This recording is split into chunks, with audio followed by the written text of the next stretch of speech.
پالیسیاں اور قانون جی ایچ کیو میں بنتے ہیں، پھر کلرکوں کو دیا جاتا ہے کہ نشر،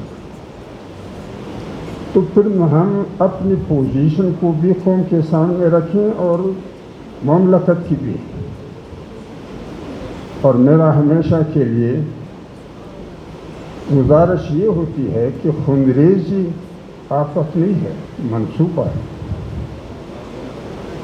طاقتور لوگ سیاسی تسلط اسی راہ سے چاہتے ہیں اور ڈالر کے شوقین کرایہ لینا چاہتے ہیں. تو دونوں نے مل کے یہ مصیبت لائی ہے، منصوبے کے تابع، کوئی آفت نہیں. تو اس لیے میں ہمیشہ کے لیے اپنے با اختیار حضرات کی خدمت میں گزارش کرتا ہوں کہ کیوں نہ ایک گھر کے تو لوگ ہیں، کسی کا بھائی ہوتا ہے فوج میں، کسی کا بیٹا ہوتا ہے، کسی کا باپ ہوتا ہے، تو کیوں نہ ہم یوں کر لیں کہ ادارے کی مجبوری کو بھی سامنے رکھیں، اور یہ جو آپ میرے رشتہ دار ہیں، کلمہ گو ہے، ہم وطن ہیں، شخصی ہمدردی آپ ذرا شریک کریں تاکہ تمہارے ادارے کی مجبوری کو بھی سامنے رکھیں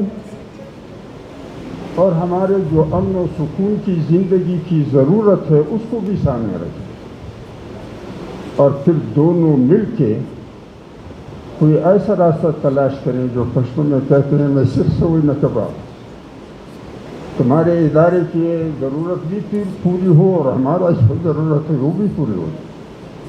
تصادم میں جو نقصان ہے وہ یہ ہے کہ جب ہم آپس میں ٹکر میں ہوں گے تو ہم بھی بھاگے مغرب جائیں گے، انسانی حقوق تباہ ہو گئے، یہ بھی بھاگے جائیں گے مغرب کیونکہ تمہارے مفادات پہ ڈاکے پڑ گئے. تو آپ بتائیں کہ مغرب ان کی پشت پناہی کرے گا یا ہماری پشت پناہی؟ مغرب کیا ہے؟ تو اس لیے میں سمجھتا ہوں کہ قوم کو بجائے اس کے چکر میں ڈالا جائے.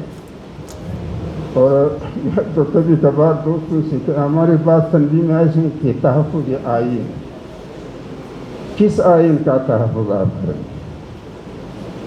جس آئین میں اسلام بھی ہے اور جمہوریت بھی ہے. اسلام کا فکری بنیاد خدا پرستی ہے، رائے جمہوریت کی فکری بنیاد ہوا پرستی ہے. دونوں آپس میں کیسے جوڑیں گے؟ آئین میں جو اسلام کے لیے ادارہ ہے آرٹیکل 227 کے تابع اسلامی نظریاتی کونسل کا، وہ سفارشی ادارہ ہے، اور آئین میں جو جمہوریت کا ادارہ ہے وہ پارلیمنٹ ہے، وہ حکومت چلانے کا ادارہ ہے، پالیسی بھی بناتا ہے اور قانون بھی بناتا ہے.